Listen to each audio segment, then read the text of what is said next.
Let's begin. Number 8. The global garage sale sign. Imagine your country is a giant factory. Every day you make billions of widgets, gizmos, and those little plastic things that hold bread bags closed. You want to sell them to the world. But your biggest competitor, let's call them Eagleland, sells their stuff in a currency everyone trusts, the mighty dollar. Your currency, the Yuan, is like that weird arcade token that only works at one specific pizza place. So what do? You put up a massive planet-sized sign that says, "Everything must go, 50% off." That, in a nutshell, is currency devaluation. In the late 1980s and early 1990s, China looked at the global economy and decided to become the world's bargain bin. By 1994, they executed a monster devaluation, effectively slashing the price of every single thing they produced overnight by over a third. Suddenly, a Chinese-made t-shirt that cost an American importer $1 now cost them about 70 cents. For a company like Walmart, which buys t-shirts by the container ship, that's not just a discount. It's a game-changing, profit-printing, competitor-crushing miracle. The financial lesson here is brutally simple. A weak currency makes your exports cheap and sexy. While your own citizens find it more expensive to buy foreign goods, no cheap French cheese for you, the flood of foreign cash coming in to buy your stuff is supposed to create jobs and supercharge your economy. China basically decided to sacrifice domestic purchasing power for global manufacturing dominance. It was a calculated gamble to turn 1.4 billion people into the world's workshop. Other countries screamed bloody murder, accusing China of cheating. But Beijing just pointed at the scoreboard. Factories were moving to China faster than you can say labor costs. The punchline? China treated its currency like a discount coupon, and for a while, the rest of the world couldn't stop shopping. Number 7. Pegging it like a pro. So you've successfully made your currency cheaper than a payphone. Congratulations, the world is now addicted to your low-cost goods. But what happens when the market starts thinking, hey, this Chinese economy is actually getting pretty strong. Maybe their currency should be worth more. An appreciating currency is the last thing you want. It's like your garage sale items suddenly developing a sense of self-worth and doubling their own prices.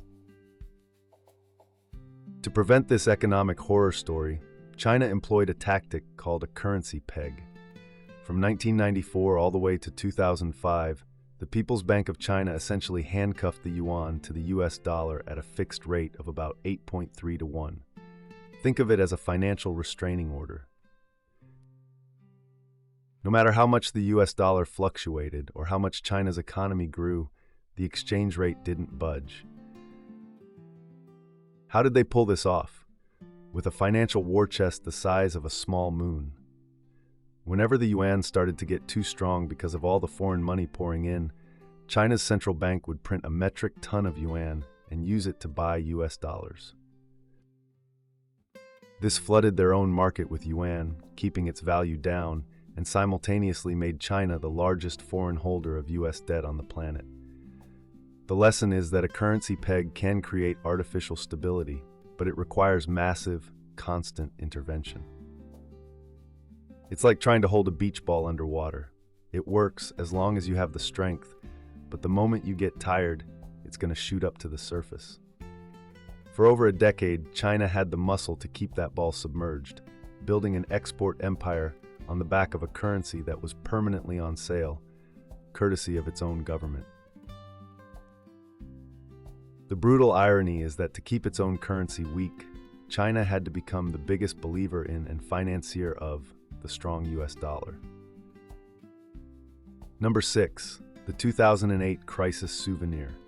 Imagine the world economy is a giant out-of-control party. In 2008, someone spikes the punch bowl with toxic subprime mortgages and the whole thing comes crashing down. The United States, the party's host, starts printing money like it's handing out party favors to stop the music from dying completely. This is called quantitative easing, or QE, which is a fancy term for turning on the money hose. Now, if your currency is pegged to the dollar, like China's was, you have a problem. When the US Federal Reserve prints trillions of dollars, the value of each dollar drops. And because your yuan is shackled to it, your currency gets dragged down too, whether you like it or not. Suddenly, China was importing inflation. The cost of everything from oil to soybeans, which are priced in US dollars, started to soar for Chinese buyers. This forced Beijing to face a horrifying new reality. In response, China slowly began to let the yuan appreciate, trying to carefully uncuff itself from a partner who was now stumbling around the dance floor, setting things on fire. The financial lesson is that pegging your currency to another country's is like getting into a financial marriage. It's great when your partner is rich and stable, but when they start having a midlife crisis and buying Lamborghinis with credit, you're on the hook for the debt. The 2008 financial crisis was a wake-up call for Beijing, proving that their control was an illusion. They had built their house with American bricks, and the foundation was starting to crack. Turns out, when you tie your dinghy to a sinking Titanic, you're going to get wet. Number 5, the Great Wall of Panic. By August 2015, China had a new problem. Its economy, once a rocket ship fueled by cheap exports, was starting to sputter. The old trick of just devaluing the currency wasn't working as well. So Beijing decided it was time for a change. They announced a new market-oriented approach, which was supposed to mean the yuan's value would be determined more by, actual supply and demand. Then, in a move of spectacular cognitive dissonance, they immediately guided the yuan down by nearly 2%, its biggest single-day drop in 2 decades. The global market, which has the emotional stability of a caffeinated squirrel, freaked out. It saw this not as a move toward a free market, but as a panic button smash from a government terrified of a full-blown economic crash. What followed was a financial stampede. Wealthy Chinese citizens and foreign investors alike started pulling their money out of the country faster than a bad Tinder date. This phenomenon is called capital flight, and it's a central bank's worst nightmare. It's like everyone in your lifeboat suddenly deciding they'd rather take their chances with the sharks. In the year following the devaluation, an estimated $1 trillion fled China. To stop the bleeding, the government had to do the exact opposite of what it had been doing for years. It started burning through its massive stash of foreign reserves to buy yuan and prop up its value. They were forced to spend hundreds of billions of dollars just to convince the world and their own people that the currency wasn't a worthless piece of paper. The lesson here is that investor confidence is a fragile, skittish beast. One minute you're the undisputed economic heavyweight champion, the next you're desperately plugging holes in a dam with your bare hands. China's shock and awe devaluation backfired, triggering the very panic it was meant to prevent. The punchline? They tried to signal strength by showing weakness, and the market called their bluff. Number 4, the tariff tantrum defense. Fast forward to 2018. A new player enters the game, President Donald Trump, a man who viewed trade deficits as a personal insult. He kicked off the US-China trade war by slapping massive tariffs on hundreds of billions of dollars worth of Chinese goods. A tariff is basically a tax designed to make foreign products more expensive. So that cheap Chinese-made flat-screen TV you wanted? The tariff just made it 25% pricier, theoretically encouraging you to buy an American-made one if you could find one. For China, this was a direct attack on their entire economic model. How do you counter a giant tax designed to make your stuff more expensive? Simple. You make your stuff cheaper again. Throughout 2018 and 2019, as the trade war escalated, China allowed the yuan to weaken significantly, sliding past the psychologically important level of 7 yuan to the dollar for the first time in over a decade. This was a masterful, if desperate, counterpunch. A weaker yuan effectively canceled out a portion of Trump's tariffs. If the US government adds a 25% tax, but the currency your goods are priced in becomes 10% cheaper, the final price hike for the American consumer is much less painful. The financial lesson is that a currency can be used as a powerful weapon in a trade war. It's an economic shock absorber. While the US was using the blunt instrument of tariffs, China was using the more subtle, surgical tool of monetary policy. This infuriated the Trump administration, which officially labeled China a currency manipulator, a title that sounds sinister but was mostly symbolic. It was like yelling at your chess opponent for moving their pieces in a way you don't like. The brutal truth is, when you're in a trade war, every tool is on the table, and China proved that its currency was one of its sharpest knives. Number 3. Eating your own seed corn. There's a dark, unspoken secret behind the weak currency, strong exports model. It quietly screws over your own citizens. For decades, while American and European consumers were gorging on cheap Chinese goods, the average Chinese family was getting the raw end of the deal. Think about it. A devalued yuan means that any product made outside of China becomes more expensive. Want to buy a German car, an American iPhone, a bag of Australian baby formula? All of it costs more. Your life savings, held in yuan, have less purchasing power on the global stage. This is the fundamental trade-off China made. It enriched the state and export-focused corporations at the expense of household wealth. It's like a company giving all its customers a massive discount, but paying its own workers in coupons that are only good at the company store, where the prices just went up. This creates a massive economic imbalance. The lesson is that a nation cannot devalue its way to prosperity forever without hollowing out its own middle class. By the 2010s, China's leaders recognized this was unsustainable. You can't build a modern consumer-driven economy if your consumers are perpetually broke on the world stage. This is why they've been trying, with clumsy, sporadic results, to transition from an economy built on exports to one driven by domestic consumption. But that requires giving people more purchasing power, which means letting the yuan get stronger, the exact opposite of the strategy that made them rich. It's the ultimate economic paradox. The very tool that built the modern Chinese economic miracle also planted the seeds of its biggest weakness. They got addicted to the short-term high of cheap exports, only to realize it was stunting the long-term health of their own people's wallets. Number 2, the global VIP room. After decades of being the world's factory floor, China developed a classic case of status anxiety. It was rich, yes, but it didn't have any real financial power.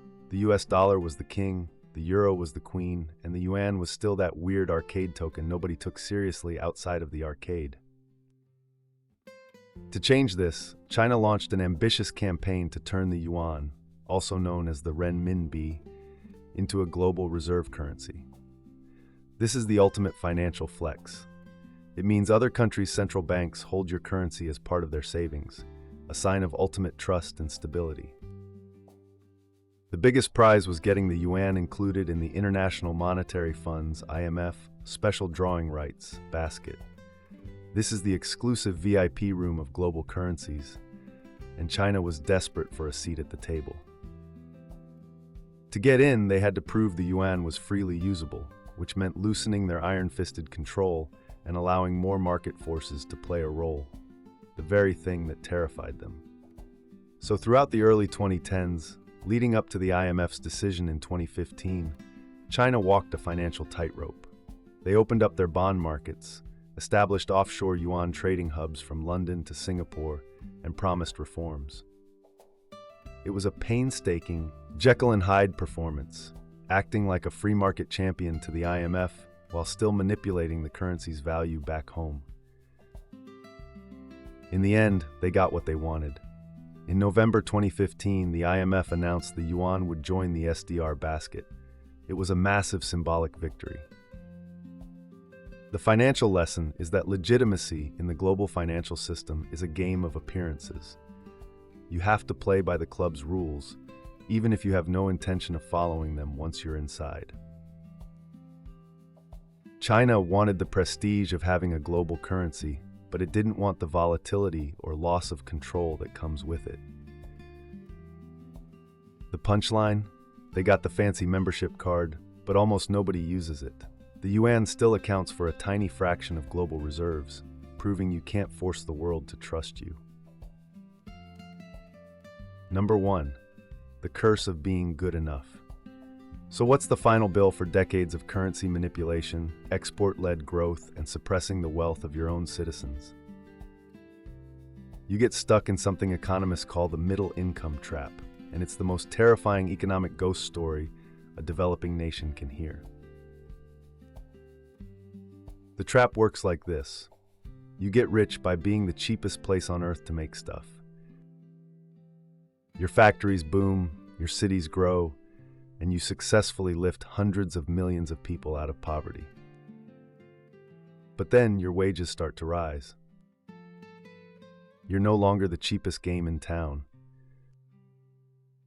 Factories start moving to even cheaper places like Vietnam or Bangladesh. At the same time, you're not yet rich or innovative enough to compete with high-tech economies like Germany, Japan, or the United States. You're stuck in the middle, too expensive to be a factory, too poor to be an innovation hub. This is the existential crisis China faces right now. The entire strategy of devaluing the currency was a short-term fix that created a long-term addiction to low-skill manufacturing. It discouraged the kind of painful, expensive innovation needed to create the next Apple or Google. Why bother with the risk of inventing something new when you can make a fortune assembling things invented elsewhere? The ultimate lesson is that financial engineering can't replace genuine economic evolution. Manipulating your currency is like putting your economy on steroids. You get big, impressive muscles, but you're not actually building sustainable, long-term strength.